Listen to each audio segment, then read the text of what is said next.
સાવધાન થઈ જજો। વડોદરામાં ગુલીબાજ શિક્ષકો સામે કાર્યવાહી કરાઈ છે। જિલ્લા પંચાયત હસ્તગત શાળાઓના 9 શિક્ષકો નોકરીમાંથી બરતરફ કરાયા છે। વડોદરા તાલુકામાં 1, કરજણમાં 4 અને પાદરા તાલુકામાં 4 ગુલીબાજ શિક્ષકો તમામ 9 શિક્ષકોને નોકરીમાંથી બરતરફ કરાશે।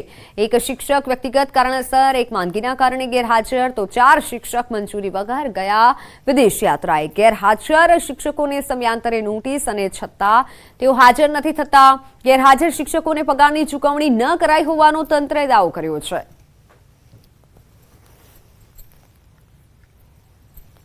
આ 9 શિક્ષકો સામે નાણાં વિભાગના RJ 2006-877P અન્વયે તમામને ડીમ્ડ રિઝિગ્નેશન ગણીને તમામની નોકરી સમાપ્તિની કાર્યવાહી કરવામાં આવશે। 9 શિક્ષકો છે તેમને કોઈ પણ પ્રકારનો પગાર ચૂકવેલ નથી। સમયાંતરે પણ નોટિસ પણ આપેલ છે અને હાલ આ સબબ બાબતો ધ્યાનમાં આવીને એમની સામે નિયમો મુજબ કડકમાં કડક પગલાં લેવામાં આવશે। તો 2021માં LRDની ભરતીમાં ગેરરીતિ કરનાર ઉમેદવારો સામે પગલાં લેવાયા છે। 37 ઉમેદવારોને 3 વર્ષ માટે તમામ ભરતી માટે ગેરલાયક ઠેરવવામાં આવ્યા છે। ઉમેદવારોએ શારીરિક ભરતીમાં ગેરરીતિ કરી હોવાનું સામે આવ્યું। 28 મે 2024થી 3 વર્ષ માટે ગેરલાયક ઠેરવવામાં આવ્યા અને તપાસ સમિતિના રિપોર્ટ બાદ ઉમેદવારો સામે પગલાં લેવાયા। શારીરિક કસોટીમાં કોલ લેટરમાં સમય બદલ્યો। રાજકોટમાં 9 ઉમેદવારોએ લાલચ આપી હતી। 18 ઉમેદવારો પાસેથી પૈસા લઈ શારીરિક કસોટી આપ્યા વગર જ સિલેક્ટ કરવાની વાત હતી। આ ઉમેદવારોને આપણે 28/5થી 3 વર્ષ સુધી એમને ગેરલાયક ઠેરવ્યા છે। એટલે પહેલાં કોઈ એમની વિરુદ્ધમાં થયું હોય તો આપણે એ વખતે ગેરલાયક ઠેરવ્યા નથી, કારણ કે આખી આની પ્રક્રિયા છે। આપણે એમને સાંભળવા પડે, સાંભળ્યા પછી સરકાર એક નિર્ણય કરે। એ નિર્ણય કરવાનો કારણ કે રાજ્ય સરકારની બધી ભરતીઓ માટે છે, એટલે એ નિર્ણય રાજ્ય સરકારની કક્ષાએ થાય। એટલે એ પહેલાં કોઈની ભરતી થઈ ગઈ હોય તો એ લોકો ને આપણે કંઈ ના કરી શકીએ, પણ આ 28/5/24થી જે નિર્ણય કરવામાં આવ્યો છે એથી 3 વર્ષ સુધી એ લોકો કોઈ ભરતી પ્રક્રિયાની અંદર ભાગ લઈ શકશે નહીં। મહેસાણાના ચડાસણ ગામમાં ખુલ્લી ગટર લાઇનોથી સ્થાનિકો પરેશાન છે। તંત્રે વરસાદી પાણીના નિકાલ માટે ગટર લાઇન તો બનાવી દીધી, પણ તેને ઢાંકવાનું ભૂલી ગયા હોય તે રીતે ઉપરનો સ્લેબ જ નથી ભર્યો અને એવામાં 10 જેટલા ઘરના રહીશો ઉંબરો ઓળંગે એટલે સીધા જ ગટરમાં ગરકાવ થઈ જાય તેવો ઘાટ ઘટાડ્યો છે। ચોમાસામાં પાણી ભરાઈ જતા સ્થિતિ વિકટ બને છે। લોકોને પરેશાની થઈ રહી છે। તંત્રને અનેકવાર લોકો દ્વારા રજૂઆત પણ કરવામાં આવી। ગામના સરપંચ, તલાટી, TDO, મામલતદાર અને સિંચાઈ વિભાગ સુધી લેખિત અને મૌખિક ફરિયાદો કરાઈ, પણ એસી ચેમ્બરમાં બેસેલા અધિકારીઓના પેટનું પાણી ન હલી રહ્યું હોય તે રીતે કંઈ જ પરિસ્થિતિમાં સુધારો નથી આવ્યો, ત્યારે તંત્ર સામે સ્થાનિકોમાં ભારે રોષ જોવા મળી રહ્યો છે। બાબુ જ પડેલો મારે તો 2-3 વાર અને મમ્મી સાપ તો 2-3 વાર અમે કાઢીને મારે ખરાની મય ફરી જ હતા હાલે જ જ મય પણ એ ભર્યા લઈ ધાબુને એવું તો સારું હોય। અમારા બાબા બેબી નાના ચાલે અને મેં ઘરમાં કામકાજ કરતા હોય તો કયો ખ્યાલ રાખીને બેહી રહીએ, પડી જાય, હાથ પગ ભાગી જાય, કોઈ ઝેરી જીવજંતુ મયથી કઈડે તો અમે કયો લઈને જઈએ? રાત વરત હોય મારે આટલું અમને ધાબુ ભરી આપો, અમને ફિટ કરી આપો, પાણી જવું હોય જાય પણ અમારું ઉપરથી સમસ્યા। સુરેન્દ્રનગરના સાયલામાં વરસ્યો ધોધમાર વરસાદ। થોડીવારના વરસાદમાં જે શેરીમાં નદીઓ વહેતી થઈ હોય તેવા દ્રશ્યો સર્જાયા। સાયલા પંથકમાં વરસાદથી કપાસ, મગફળી સહિતના પાકને ફાયદો થવાની આશા। રાજકોટના લોધિકા તાલુકામાં લાંબા વિરામ બાદ વરસાદનું આગમન। મેટોડા GIDC મેટોડા ગામ ખીરસરામાં વરસ્યો વરસાદ। વાજડીવડ ગામ સહિતના ગ્રામ્ય વિસ્તારમાં વરસાદથી મગફળીના પાકને મળશે જીવતદાન।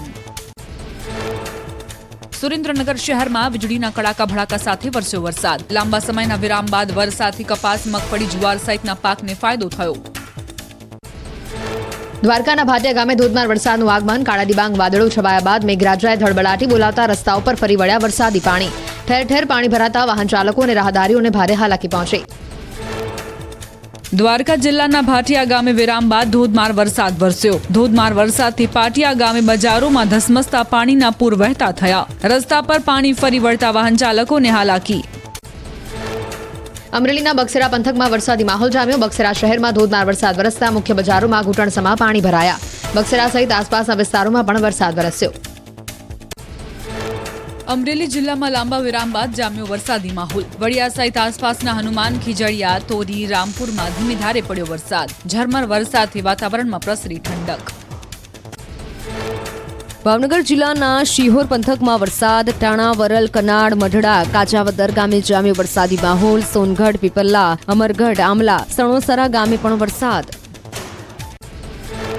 અમદાવાદના ગ્રામ્ય વિસ્તારમાં વાતાવરણમાં પલટા બાદ વરસ્યો વરસાદ. ધંધુકા તાલુકામાં ભારે વરસાદથી વાતાવરણમાં પ્રસરી ઠંડક. ગ્રામ્ય વિસ્તારમાં વરસાદથી ખેડૂતોમાં ખુશી.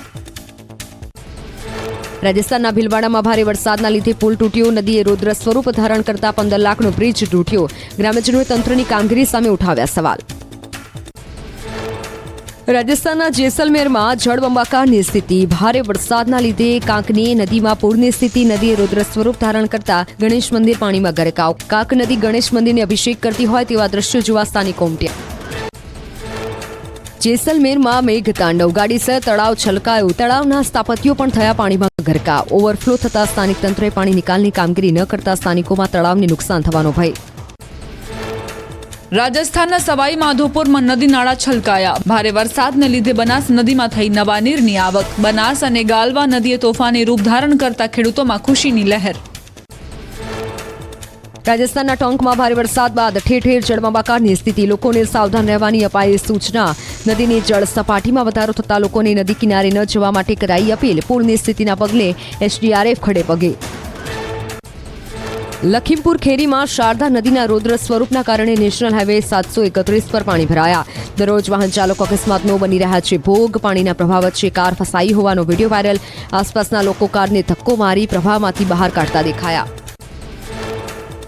ઉત્તર પ્રદેશના સહારનપુરમાં બાળકો જીવ જોખમમાં મૂકીને શાળાએ જવા મજબૂર. રસુલપુરથી માંઝાડી રોડ પર ભરાયા પાણી. રહીશોએ સમસ્યાને ઉકેલવા તંત્ર પાસે કરી માંગ. મધ્યપ્રદેશના રીવા જિલ્લામાં ભારે વરસાદમાં 3 યુવકોનું રેસ્ક્યુ કરાયું. નદીના ધસમસતા પ્રવાહ વચ્ચે ખડકો પર ફસાયા હતા યુવકો. 5 કલાક બાદ પોલીસે દોરડાથી યુવકોનું કર્યું સફળ રેસ્ક્યુ. છત્તીસગઢના કાંકેરમાં જળબંબાકાર. ભારે વરસાદના પગલે 35 ગામો બેટમાં ફેરવાયા. નદી નાળાઓ સંપૂર્ણપણે છલકાતા ગ્રામજનો બોટના સહારે. ગામમાં પુલ કે રસ્તાની સુવિધા ન હોવાથી લોકો જીવનું જોખમ ખેડવા મજબૂર. મેઘતાંડવ વચ્ચે પણ હેમકુંડ સાહેબની યાત્રા ચાલુ. પદયાત્રાના માર્ગ પર વરસાદી પાણીનો ધોધ વહેતો હોય તેવા દ્રશ્યો કેમેરામાં થયા કેદ. જીવના જોખમે યાત્રીઓ પગપાળા કરી રહ્યા છે યાત્રા. તંત્રએ એલર્ટ કર્યું જાહેર. ઉત્તરાખંડના ઉત્તરકાશીમાં ભારે મેઘખાંગા થયા. મેઘાએ ધડબડાટી બોલાવતા ગંગા અને ઉપનદીઓનું જળસ્તર વધ્યું. છત્તીસગઢના પેદ્રોમાં ઝોઝા વોટરફોલ 16 કળાએ ખીલ્યો. વરસાદમાં ધોધ ખળખળ વહેતો થવાના આકાશી દ્રશ્યો કેમેરામાં કેદ. જિલ્લાના સૌથી ઊંચા ઝોઝા ધોધમાં નવા નીરની આવક થતા પ્રવાસીઓમાં ખુશીનો માહોલ.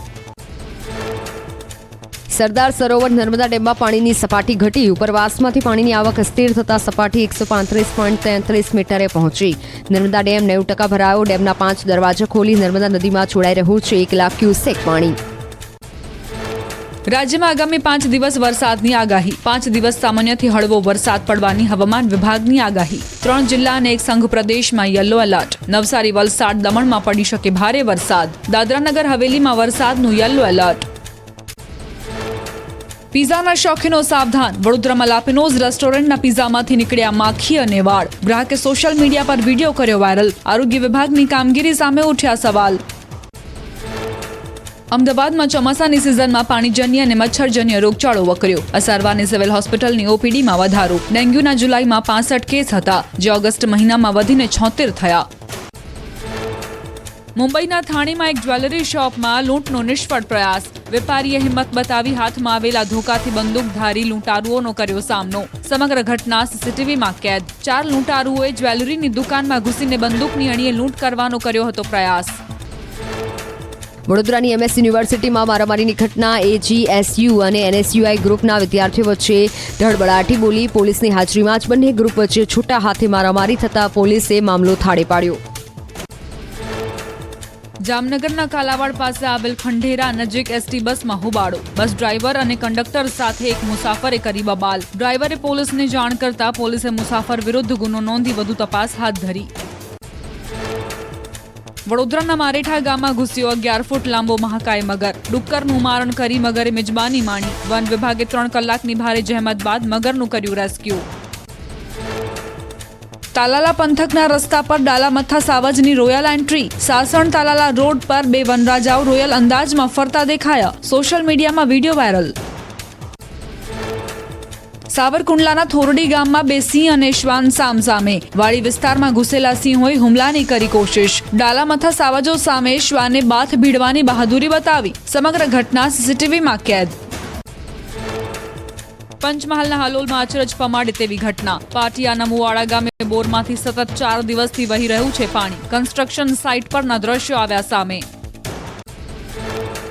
ધોરાજીથી ફરેણી તરફ જતા રોડ પર બાવળનું તોતિંગ વૃક્ષ ધરાશાય. અચાનક ભારે વરસાદથી રોડ પર ઝાડ પડતા વાહન વ્યવહાર અસરગ્રસ્ત થયો. વાહન ચાલકોને પડી મુશ્કેલી. સરકાર ખેડૂતો પાસેથી તુવેર અને અડદની મોડલ બજાર ભાવ આધારિત ડાયનેમિક પ્રાઇસથી કરશે સીધી ખરીદી. નાફેડના ઈ સમૃદ્ધ પોર્ટલ પર ખેડૂતોની નોંધણી શરૂ કરાઈ. નાફેડ દ્વારા ડીબીટીના માધ્યમથી સીધી ખેડૂતોના બેંક ખાતામાં કરાશે ચૂકવણી. સીએમઓએ ભીખા પટેલ વિરુદ્ધ આપ્યા તપાસના આદેશ. સરકારી નાણાં લીધા હોવાની ફરિયાદ મળતા ભીખા પટેલ વિરુદ્ધ તપાસના આદેશ અપાયા. શિક્ષણ વિભાગના અગ્ર સચિવ સમગ્ર મામલે કરશે તપાસ.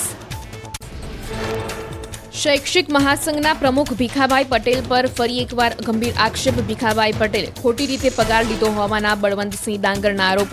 તેની સામે કાર્યવાહી કરવા માંગ કરી. શૈક્ષણિક મહાસંઘના પ્રમુખ ભીખા પટેલે તેના પર લાગેલા આરોપ ફગાવ્યા. કહ્યું, મારા પર લાગેલા આરોપમાં કોઈ તથ્ય નથી. છેલ્લા 2-3 વર્ષથી બળવંતસિંહ ડાંગર તેમના વિરોધમાં હોવાનું નિવેદન આપ્યું. ભાવનગર જિલ્લાની કોટિયા પ્રાથમિક શાળાના શિક્ષિકા રફુ ચક્કર. ગણિત વિજ્ઞાનના શિક્ષિકા 1 વર્ષથી અમેરિકા જતા રહ્યા હોવાનો ખુલાસો. 3 નોટિસ બાદ પણ જવાબ ના આપતા તંત્રએ બરતરફ કરવાની કાર્યવાહી હાથ ધરી. સુરત મનપાની નગર પ્રાથમિક શિક્ષણ સમિતિનો છબરડો. મનપા સંચાલિત 3